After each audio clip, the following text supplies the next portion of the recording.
Before I start the story, here's a quick preview. Every night at 12:03 a.m., the sound of a distant train whistle haunts the town, despite the tracks being gone for decades. Cassie follows the ghostly echo deep into the woods, where grief is a ticket and the ride never ends. Some passengers hear the voices of lost loved ones, but none of them ever return. If you enjoy the content, please like the video and subscribe to my channel, Nightmare Archives. Cassie Morgan stared at the ceiling of her bedroom, watching the shadows dance across the popcorn texture as headlights from passing cars swept by outside. Sleep had become her enemy since Jake died. 6 months, 1 week, and 4 days. That's how long her brother had been gone, a calculation her mind performed automatically each morning when she woke up and each night as she tried to fall asleep. The digital clock on her nightstand blinked from 12:02 to 12:03 a.m. That's when she heard it. A long, mournful wail cutting through the quiet night.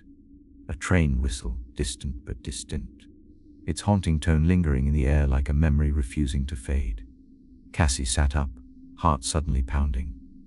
Millridge hadn't had a working railroad in decades. Everyone knew that. The old tracks had been torn out before she was even born, the land repurposed for the community bike trail that ran through town. But there it was again, the whistle. Clearer this time, and within its echo something impossible. "Jake," she whispered. Her brother's laugh, that unmistakable sound she thought she'd never hear again, seemed to ripple through the fading whistle. Just a flicker, like a radio station briefly coming through static, before disappearing again. Cassie threw off her covers and rushed to the window, pressing her forehead against the cool glass. The neighborhood was still, houses dark except for porch lights and the occasional blue glow of a television. Nothing moved in the street below. No train, no Jake, but the whistle had been real. She was certain of it.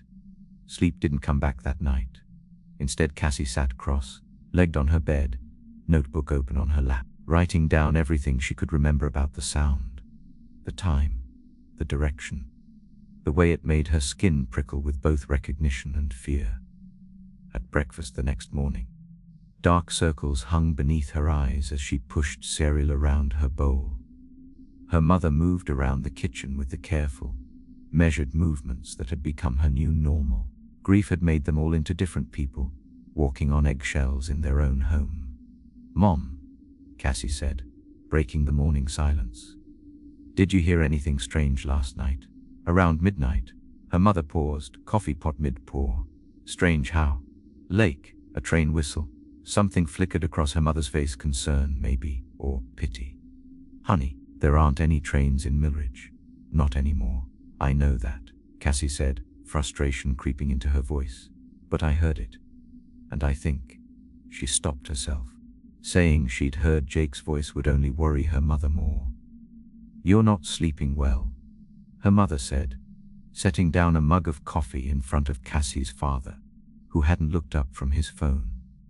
Dr. Levinson said that could happen. Auditory hallucinations are common with grief and sleep deprivation. Cassie wanted to argue but swallowed the words back. Her parents had their own grief to manage. Her father had retreated into silence, and her mother had become obsessed with researching the stages of mourning, as if understanding the process intellectually would somehow lessen the pain. School that day was a blur. Cassie moved through the hallways like a ghost herself, half present at best. In history class, Mr. Harmon drummed on about local landmarks while she sketched train tracks in her notebook, leading to nowhere. "Sassy," Mr. Harmon's voice broke through her thoughts. "Perhaps you'd like to share your insights on the Great Millridge Railway disaster." She looked up, suddenly aware of 25 pairs of eyes on her. What disaster?" A few students snickered. Mr. Harmon frowned, but his eyes softened. Everyone knew about Jake. Everyone treated her differently now. "The derailment of 1976, he explained patiently. "It's why the railway was eventually decommissioned." Cassie sat straighter. "I didn't know there was a disaster." "Indeed." Mr. Harmon turned to the projector, clicking through slides until an old black and white photograph appeared on screen. A locomotive tilted at an impossible angle, smoke billowing from its engine. 43 people lost their lives when the Midnight Express derailed in Blackwood Tunnel, just outside town. The accident was attributed to track failure, though some locals had more superstitious explanations. After class, Cassie lingered, waiting for the other students to file out. "Mr. Harmon, could you tell me more about the railway disaster?" He looked up from his desk, surprised. "Working on a special project." "Something like that," she said. He studied her for a moment before nodding. "The town library has extensive archives on local history. Mrs. Winters is the resident expert. Tell her I sent you." That afternoon, instead of heading home, Cassie found herself climbing the worn stone steps of Millridge Public Library. The building was a relic itself, all dark wood and brass fixtures, smelling of old paper and furniture polish. The elderly librarian at the reference desk peered at Cassie over half-moon glasses. "May I help you, dear? Are you Mrs. Winters?" "Mr. Harmon sent it to me. I'm looking for information about the train disaster from 1976. Something flickered in the woman's pale blue eyes. "Curious timing," she murmured, herself then louder. "Follow me." Mrs. Winters led Cassie through narrow aisles to a section marked Local History, where she unlocked a glass cabinet and extracted a large leather-bound album. "The Millridge Gazette Archives," she explained, setting it on a nearby table. "Everything about the derailment is here." Cassie thanked her and began to flip through yellowed newspaper clippings. Headlines jumped out at her. "Desasal adianstien and bilokikare kinegidia roskekes malstein iwen hagel guai kmvense hes ein investigatunen." She scanned the articles, absorbing details. The train had been the last midnight express of the evening, leaving the Millridge station at 11:45 p.m. and derailing in Blackwood Tunnel at approximately 12:03 a.m. The cause was officially ruled as track degradation, but witness reports described unusual circumstances: a strange fog that seemed to swallow the tunnel, reports of ghostly figures on the tracks just before the crash.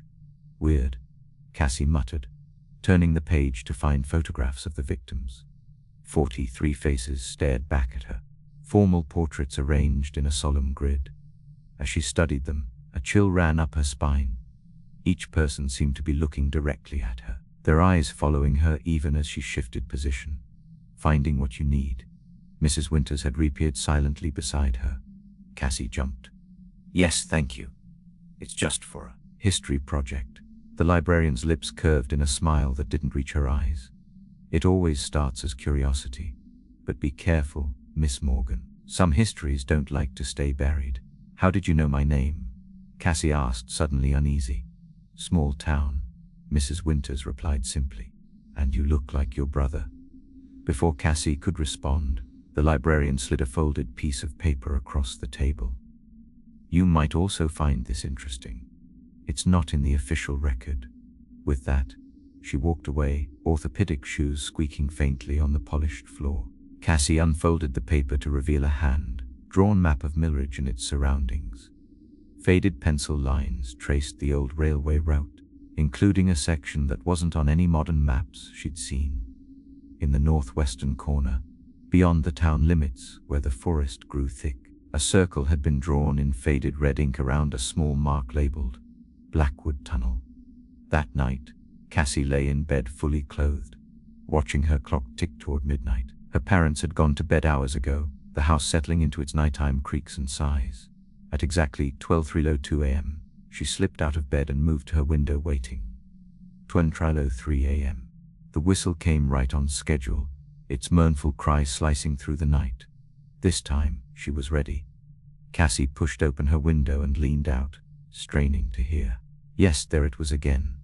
Within the fading echo of the whistle, Jacob's voice, faint but unmistakable. "Come find me, Cass." 3 simple words. In the voice she'd feared she was beginning to forget. Tears spilled down her cheeks as she listened to the whistle fade away, taking her brother's voice with it. Sleep was impossible after that. Instead, Cassie pulled out her laptop and began searching for more information about phantom trains, about grief hallucinations, about anything that might explain what she was experiencing. Around 3 a.m., She found herself on a local community forum, scanning a thread titled, "Strange Sounds Near Old Railway." The post was recent, dated just 2 weeks ago. "Anyone else hearing a train whistle at night?" The anonymous poster had written. "But my wife says I'm crazy, but ever since my dad passed, I swear I can hear it. Always at the same time, 12:03 a.m. The responses varied from skeptical to curious, but 3 others claimed similar experiences. Each mentioned hearing the whistle after losing someone close to them. Each reported the exact same time. Cassie created an account and replied, "I hear it too, every night at 12:03, and sometimes I hear my brother's voice in it. He died 6 months ago. Please contact me if you've experienced this." She included her email, then closed her laptop and lay back, mind racing. This wasn't grief or imagination. Something was happening in Millridge, something connected to that long ago disaster and the abandoned tunnel marked on the librarian's map. The next day was Saturday. Cassie waited until her parents left for her mother's grief support group, then pulled on hiking boots and a sweatshirt. The map was tucked safely in her pocket as she wheeled her bike out of the garage and headed toward the old railway trail. The paved community path followed the former railway line for about 3 miles before ending at the town limits. Beyond that, nature had reclaimed the corridor, but a narrow dirt trail remained visible, winding into the dense woods that bordered Millridge to the northwest. Cassie followed this path, pushing her bike through increasingly overgrown terrain. The autumn air was crisp, leaves crunching beneath her feet as she ventured deeper into the forest. According to the map, Blackwood Tunnel should be about a mile ahead. After 40 minutes of hiking, the trail dipped into a small ravine, and Cassie found herself standing before a sight that made her breath catch. The tunnel entrance was partially collapsed, stones and earth partially obscuring what had once been an impressive archway. Faded lettering above read, "BLK Guodi 1902. The entrance was blocked by a rusty iron gate with an UNOTS G sign, but Cassie noticed immediately that the padlock had been broken. Someone else had been here recently. As she approached the gate, something white caught her eye, a small square of paper trapped against the iron bars by the breeze. She plucked it free and turned it over. A Polaroid photograph, its colors faded to sepia tones. It showed a middle-aged man standing beside an ancient oak tree, smiling at the camera. Written on the white border in shaky handwriting, "Thomas Becker, 1976-2025. We miss you downed." Cassie frowned, studying the photo. The date range indicated this man had died recently. She tucked the photo into her pocket and pushed against the gate. It swung open with a mournful creak that echoed through the tunnel beyond. Stepping inside, she clicked on her flashlight. The beam caught dancing dust motes in the cool, still air. The tunnel stretched ahead into darkness, its stone walls damp and glistening. Along the floor, rusty spikes and rotted wooden ties were all that remained of the tracks, removed decades ago. But as Cassie moved deeper into the tunnel, something changed. The temperature dropped sharply, her breath fogging in front of her face despite the mild autumn day outside. And there, on the ground before her, impossible but undeniable, a section of perfectly preserved railway track, gleaming as if newly laid. Cassie knelt, reaching out to touch the cold metal rail.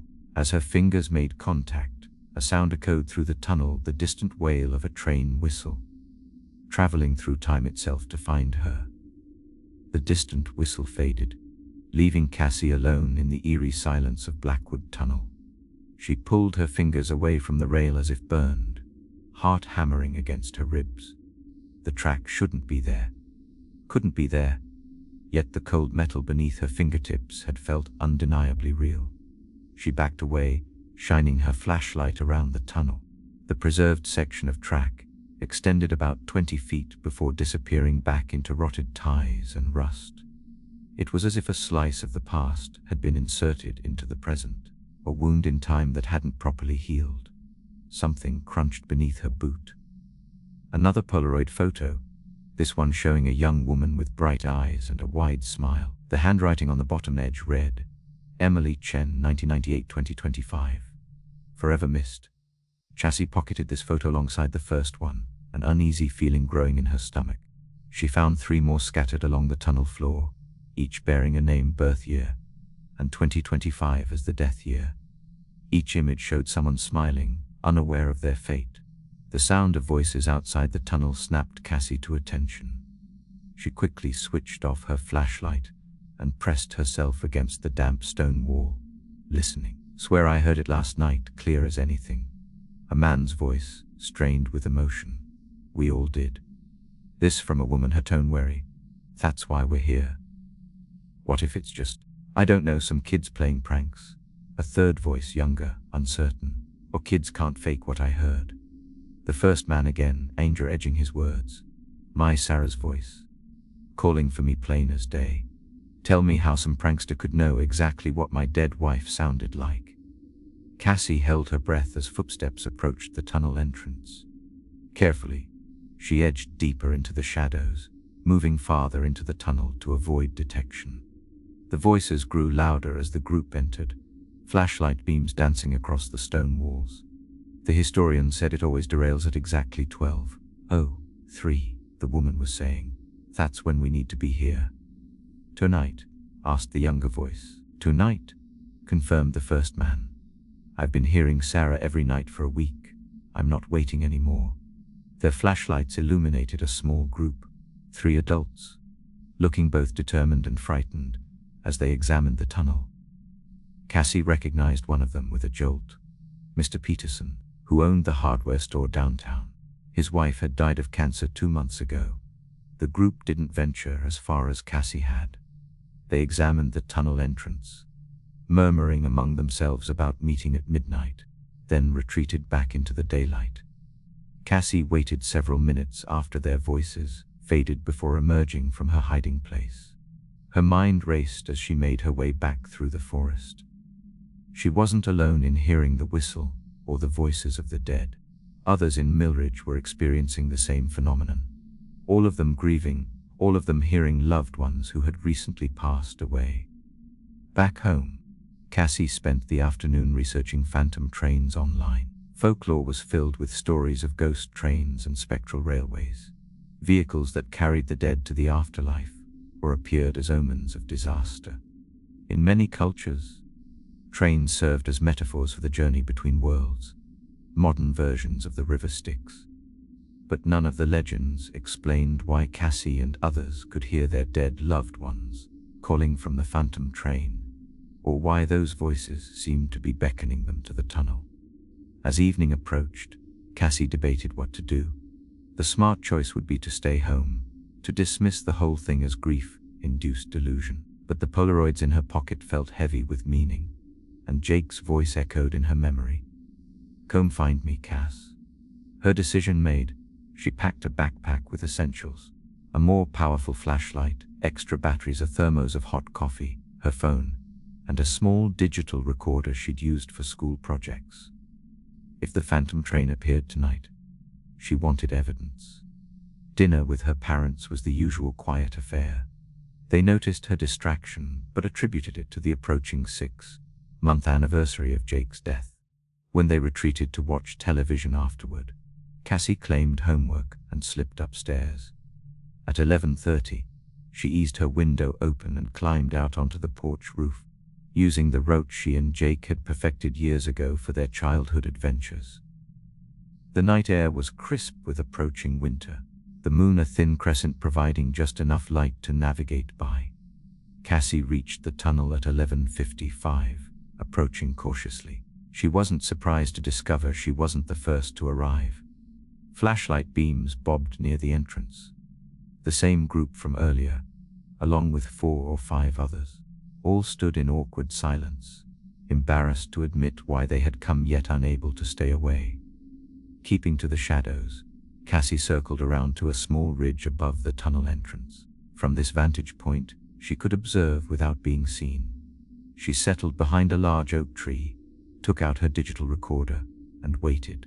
Midnight came and went. The group below grew restless, checking watches and phones. A fog began rolling in, unusually thick and low to the ground, swirling around their ankles. At precisely 12:03 a.m., it happened. The whistle pierced the night. louder than Cassie had ever heard it before. No longer distant, but immediate, as if the train were bearing down upon them. The ground beneath her began to tremble, a vibration that started gentle but quickly intensified. With the whistle came the voices, not just Jake's, but a chorus of them, each calling out to someone in the group below. Names drifted up through the fog. David, Manana, each voice distinct and etchingly familiar to its intended recipient. Mr. Peterson fell to his knees. Sarah, he sobbed. I'm here, honey, I'm right here. The fog thickened until it obscured everything below the knees of the waiting group. And then, impossibly, light began to shimmer in the depths of the tunnel. First a faint glow, then a brilliant beam that could only be a headlight. Cassie fumbled with her recorder, making sure it was capturing everything. The whistle sounded again, and the light grew brighter, the vibrations more intense. The air seemed to warp and twist, reality bending as something forced its way through. And then she saw it. The train materialized like an image developing on film. First transparent, then increasingly solid. It was an old-fashioned steam locomotive, its black iron body gleaming in the moonlight, windows glowing with an unnatural amber light. Where the tracks had been torn out decades ago, ghostly rails now shimmered beneath its massive wheels, which turned without touching the ground. The phantom train rolled forward, emerging from the tunnel in eerie silence except for the periodic wail of its whistle. It resembled photographs Cassie had seen of the original Midnight Express. Yet something was wrong with its proportions. The cars stretched too long, the windows set at odd angles, as if the train existed in a dimension where the rules of geometry didn't quite apply. It came to a stop just outside the tunnel entrance. For a moment, nothing happened. Then a door slid open on the nearest passenger car, spilling that same amber light onto the fog-covered ground. A figure stepped down, tall and thin, dressed in an old-fashioned conductor's uniform complete, with polished buttons and peaked cap.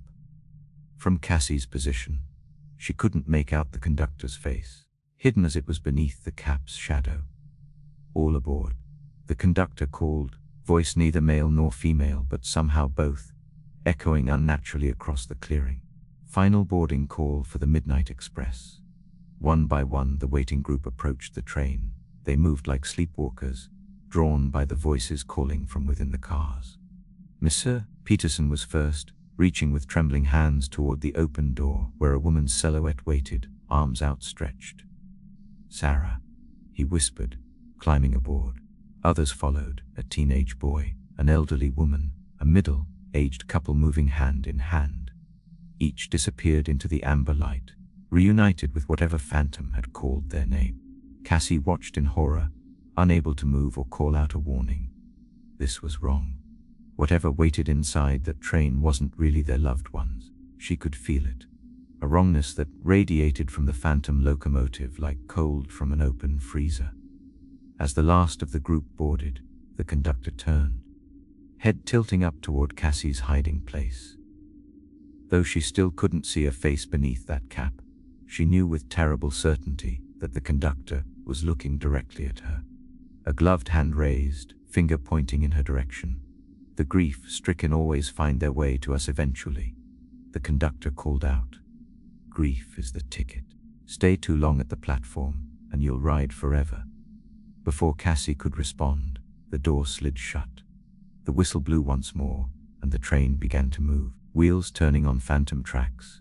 It picked up speed, the fog swirling in its wake, and then, between one blink and the next, it was gone, leaving behind only disturbed earth and lingering fog. Cassie sat frozen for several minutes, recorder clutched in a white, knuckled grip. Only when the night had returned to its natural quiet did she finally climb down from her hiding place and approach the tunnel entrance. No sign remained of the people who had boarded the train.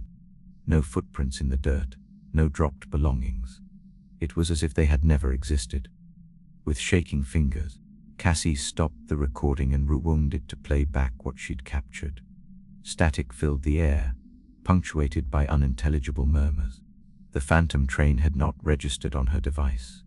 She was about to give up when a voice cut through the static. Not Jake's, But the conductor's, those words repeated with perfect clarity. Grief is the ticket. Stay too long at the platform, and you'll ride forever.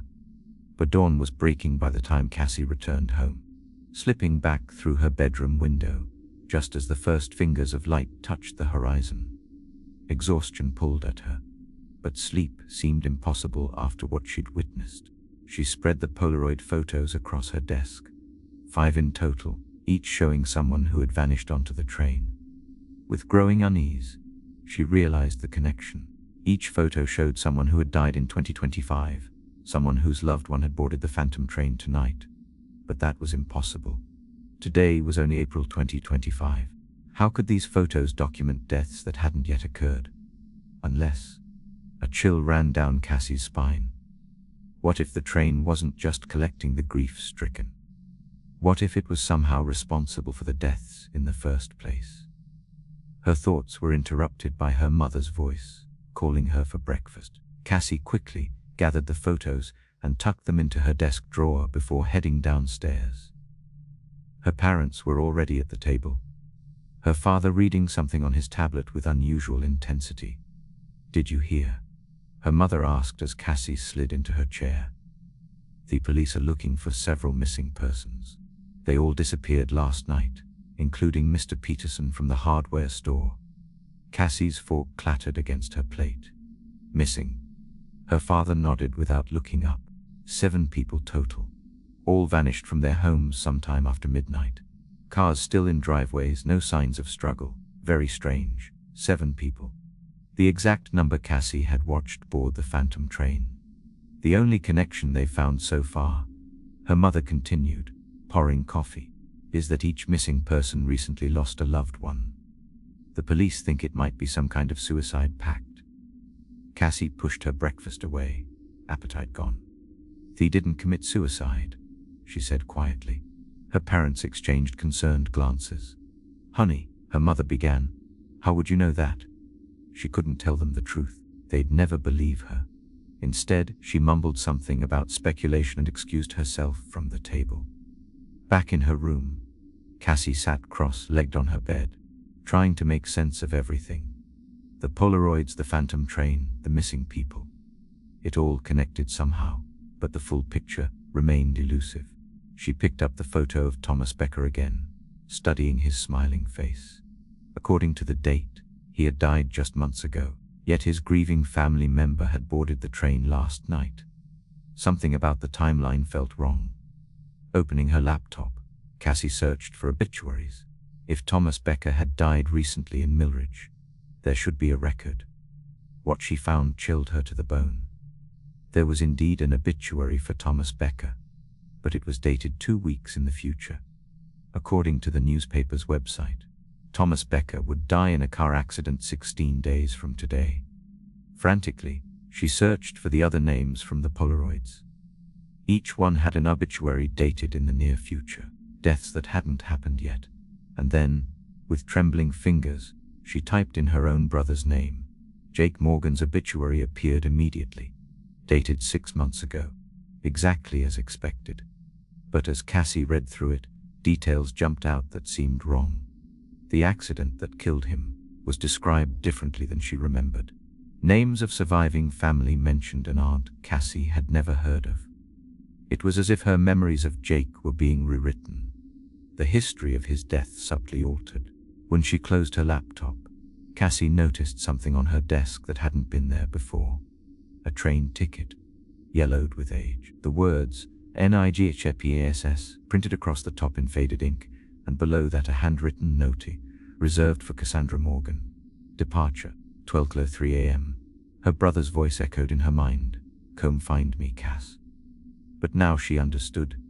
The voice might sound like Jake, but whatever waited on that train wasn't her brother. And it was coming back for her. The train ticket sat on Cassie's desk like a malevolent creature, its yellowed edges curling slightly in the afternoon light. She hadn't touched it since discovering it that morning, afraid that making physical contact might somehow seal her fate. The handwritten reservation. Reserved for Cassandra Morgan. Departure 12:03 a.m.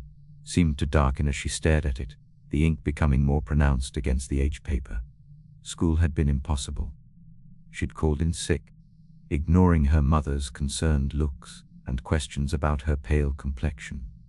How could she focus on algebra and American literature when 7 people had vanished onto a phantom train, and she was apparently next on the passenger list? Cassie spread the Polaroids across her bed, studying each face. Thomas Becker, Emily Chen, 5 others whose names she'd discovered through online searches. All scheduled to die in the near future, according to obituaries that shouldn't exist yet. All connected to someone who had boarded the train last night. She opened her laptop again and began researching the Millridge Railway disaster more thoroughly. The official records told the same story she'd found at the library.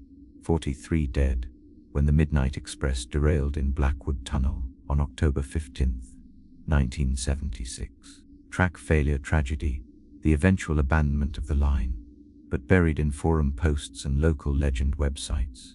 Cassie found whispers of another story. Witnesses who claimed to have seen a figure on the tracks moments before the crash. Reports of the train whistle sounding wrong somehow. Like a scream, one account stated. And most disturbing of all, stories that some of the bodies recovered from the wreckage showed signs of having been dead for days before the crash occurred. These details had been dismissed as hysteria and trauma at the time. The official investigation never mentioned them. A notification popped up on Cassie's screen, a reply to her post on the community forum. "I heard it too," the message read. "After my mother died, I heard her voice in the whistle, calling me to find her. I followed it to the old tunnel 3 nights ago. There was a train. I almost got on, but something felt wrong. When I hesitated, a man in a conductor's uniform told me I wasn't ready yet, that my grief wasn't ripe. He said he'd come back for me when it was. I've been researching ever since. We need to talk. Meet me at the library today at 4. I'll be in the local history section. H." Cassie checked the time, 3:15. If she left now, she could make it to the library by 4. It wasn't much to go on, but it was the first potential alley she'd found in this nightmare. 20 minutes later, she was pedaling her bike through town, the cool afternoon air whipping her hair. Millridge seemed unchanged despite the 7 disappearances. People still shopped, cars still moved along Main Street. Life continued in its ordinary rhythms. Yet to Cassie, everything looked slightly wrong, as if reality itself had shifted a few degrees. Or perhaps she was the one who had shifted, pulled partially into whatever realm the phantom train occupied. The library was quiet when she arrived, only a few patrons browsing the shelves or working at computer stations. Mrs. Winters wasn't at the reference desk, replaced by a younger librarian Cassie didn't recognize. She made her way to the local history section, finding it empty. "Hello," she called softly, scanning the dimly lit shelves. "H, are you over here?" A voice replied from a secluded reading alcove. Cassie rounded a bookshelf to find a man in his early 20s sitting at a small table, surrounded by books and printouts. He looked up, dark circles ringing bloodshot eyes, his face gaunt with exhaustion. Despite his apparent youth, his brown hair was streaked with premature gray. "You're the one who heard your brother," he said. It wasn't a question. Cassie nodded, taking the seat across from him. "And you heard your mother?" "Margaret Harley," he confirmed. "Died 3 weeks ago. Cancer." He extended his hand. "I'm Harley. Ivan Harley, Cassie Morgan." She shook his hand, noting how cold his fingers felt. "My brother Jake died 6 months ago. Car accident." Ivan pushed a stack of papers toward her. "I've been tracking the pattern. It always starts with the whistle exactly at 12:03. Then the voices of recently deceased loved ones. The train appears only to those deep in grief, usually between 1 and 6 months after their loss." "What about the people who boarded last night?" Cassie asked. "I saw 7 of them go into that train." Evan's eyes widened. "You witnessed a boarding?" "I've only seen the train once, from a distance." He leaned forward intently. "Tell me everything."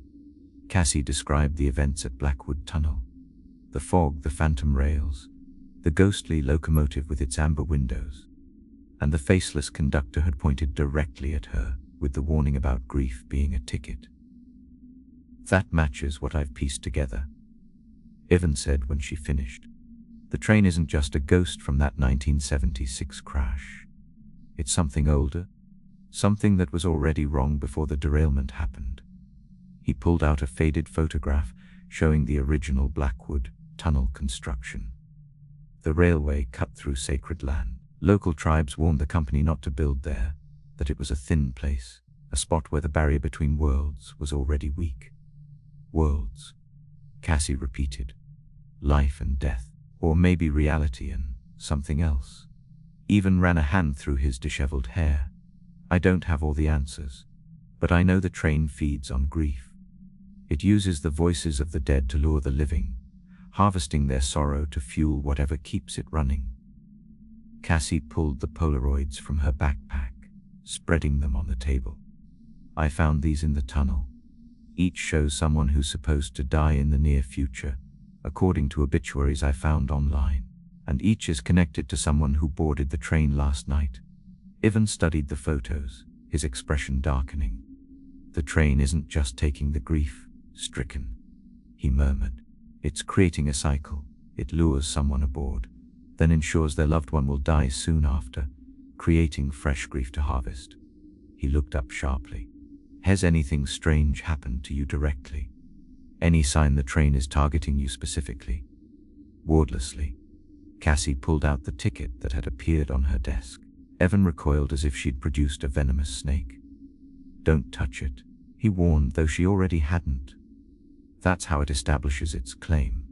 Once the ticket is issued, the train always collects its passenger." "But why me? Why now?" "Your grief for your brother makes you vulnerable," Evan explained. "And there's something else." He rifled through his notes, extracting a yellowed newspaper clipping. "The original engineer of the train that crashed in 1976. His name was Morgan E. Relation." Cassie felt the blood drain from her face. "My grandfather," she whispered. "He died before I was born. My dad never talked about him much. The train is connected to you by both blood and grief," Evan said grimly. "That makes you special to it somehow." "How do we stop it?"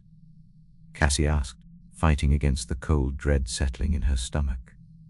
"I've found references to the conductor's whistle," Evan said. "It seems to be the physical anchor that lets the train manifest in our world. Destroy the whistle, and theoretically, you destroy the train's ability to cross O-bar." "Theoretically?" He gave a weak smile. "Nobody's ever tried it and lived to write about it. Where's the whistle on the train? The conductor carries it," Evan confirmed, "but getting close enough to take it." He shook his head. "You'd have to board the train without becoming trapped like the others." "I need to try," Cassie said. "Not just for me.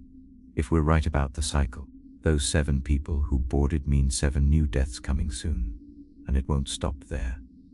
They spent the next hour formulating a plan. Evan had discovered references to protective measures against spectral entities. Salt, iron, specific herbs. They couldn't be sure any would work against the phantom train, but it gave them something to try. As the library announced its approaching closure, Evan gathered his research. "I'll meet you at the tunnel entrance at 11:30, he said. "That gives us time to prepare before the train arrives." Outside, the sun was setting, painting Millridge in shades of gold and crimson. Cassie mounted her bike, then paused. "Evan," she called as he unlocked his car. "How did you resist boarding when you saw the train? When you heard your mother's voice?" He stared at the pavement for a long moment before answering. "I recognized that whatever was calling to me wasn't really her," he said finally. "My mother would never ask me to follow her into darkness. She'd want me to live." The words stayed with Cassie as she pedaled home. Would Jake want her to board that train? The real Jake. Not the phantom voice that had called to her from the whistle, but her actual brother who had protected her, laughed with her, teased her mercilessly but defended her fiercely when needed. No. He would tell her to run as far from Blackwood Tunnel as possible.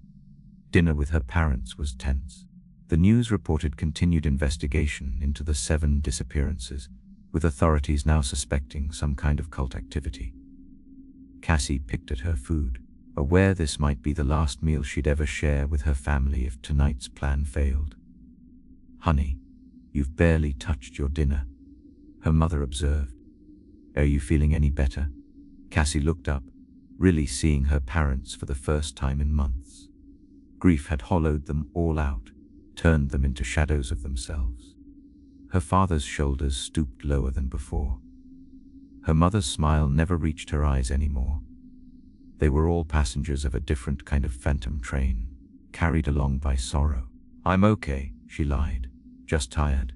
Late alone in her room, she prepared for the night ahead. Into her backpack went the items Evan had suggested: a container of salt, an iron nail from the garage, bundles of sage her mother kept for cooking.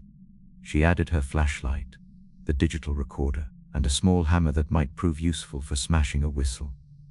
At 11:15, she slipped out her window for what might be the final time. The night was cloudy, the waning moon playing hide and seek behind dark masses of vapor.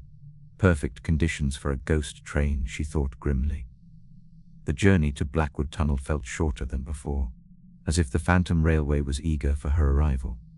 When she reached the clearing, Evan was already there, pacing nervously beside his parked car. "Ready?"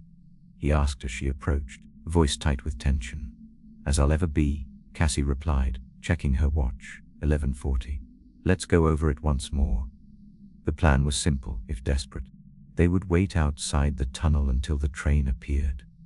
When it did, Cassie would approach as if intending to board. While the conductor was focused on her, Evan would circle around and attempt to grab the whistle. If he failed, Cassie would have to board the train herself and find another opportunity to seize and destroy the whistle from within. Neither of them voiced the obvious, that once aboard, she might never return. As midnight approached, fog began to gather, thicker than natural mist, swirling around their ankles like living smoke.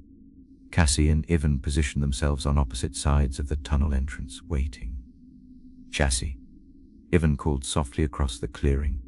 "If this goes wrong, if I don't both make it," she interrupted, not wanting to hear goodbyes or final confessions. At 12:03 a.m. precisely, the whistle pierced the night. The sound drove into Cassie's head like a spike, more powerful than ever before, and with it came Jacob's voice, no longer just a few words, but a complete plea. "Cassie, help me. I'm trapped here. You're the only one who can save me. Please come find me." Her resolve wavered. The voice sounded so perfectly like her brother, frightened, desperate, needing her. Every instinct screamed to run toward it, to protect him as he had always protected her. The fog thickened, and a glowing light appeared deep within the tunnel. The ground began to vibrate beneath her feet as phantom rails materialized, shimmering like heat marriages.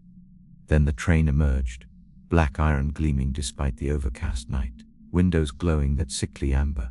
It rolled to a stop exactly as before. The door slid open, and the conductor stepped down. Tall, thin, face hidden beneath the peaked cap. But this time, no crowd of grieving townspeople waited to board. Tonight, the train had come only for her. "Cassandra Morgan," the conductor called, voice echoing unnaturally across the clearing. "Your reserved seat awaits." Cassie stepped forward, following their plan. From the corner of her eye, she saw Evan beginning to circle around, staying low in the fog. "I hear my brother," she said, moving closer to the conductor. "Is he really on board? All passengers find who they seek." The conductor replied cryptically. "Once aboard, grief ends and reunion begins." "Then why don't they ever return?" Cassie asked, now just 10 feet from the tall figure. The conductor's head tilted, an eerily inhuman movement. "The journey transforms. There is no coming back." A gloved hand extended toward her. "Your ticket, please." Behind the conductor, Evan lunged from the fog, reaching for the silver whistle that hung from a chain around the uniform's collar. But his fingers passed through it, as if through smoke. The conductor didn't turn or acknowledge him. Instead, a shadow separated from the train and enveloped Evan. His scream cut off abruptly. "Your friend misunderstands," the conductor said, seeming to grow taller. The whistle isn't a physical object to be stolen. It's the voice of all those who've gone before, crying out across the barrier. Their grief powers the engine. Their voices call to the living.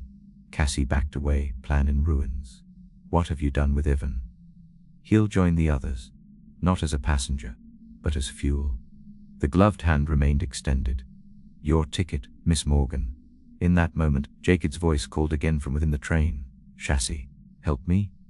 Something clicked in her mind. The train fed on grief.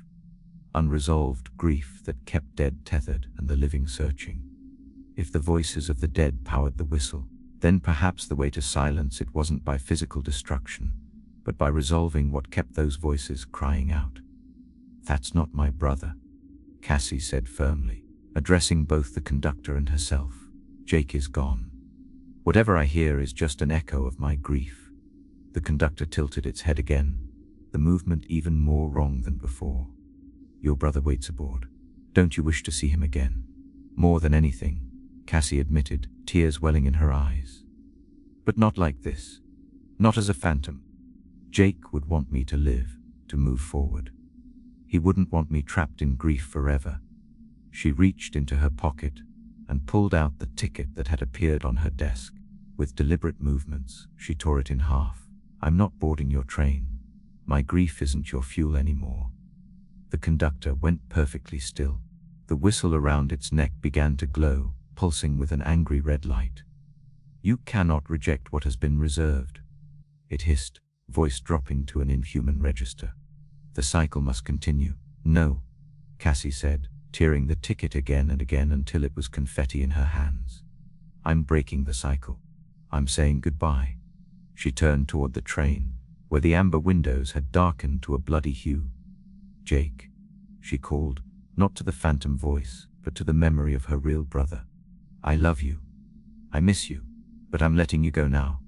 A howl of fury erupted from the conductor as its form began to waver and distort. The whistle flared brighter, then cracked down the middle, a sound like shattering glass cutting through the night. The train itself shuddered violently, wheels spinning in reverse. From every window, faces pressed against the glass. The 7 who had boarded the previous night, Evan, and dozens of others. Their expressions turning from anguish to something like peace as cracks of white light spread across the train's black iron body. You've doomed them all, the conductor snarled, its form collapsing inward like paper burning from the center outward. And yourself. But Cassie stood her ground as the phantom train began to disintegrate, the whistle's cry fading to a whimper. In the final moments before the train vanished completely, she heard Jakey's voice one last time, not the desperate plea that had lured her to the tunnel, but his real voice, warm and familiar. Good job, Cass. I'm proud of you. Now live.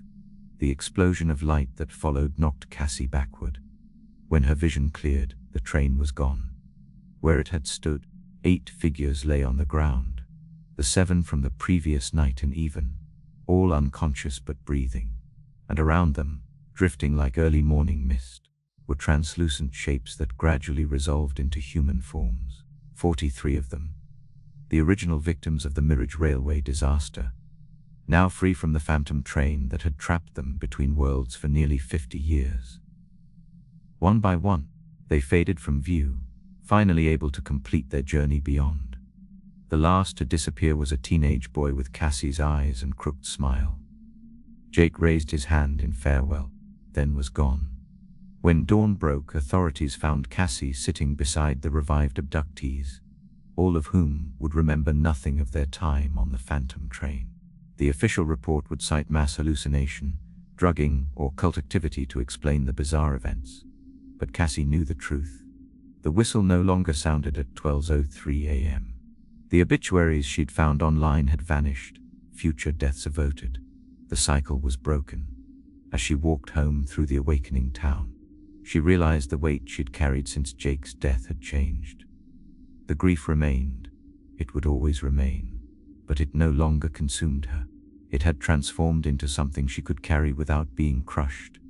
A memory rather than a chain. She looked up at the brightening sky and whispered, "Goodbye, Jake."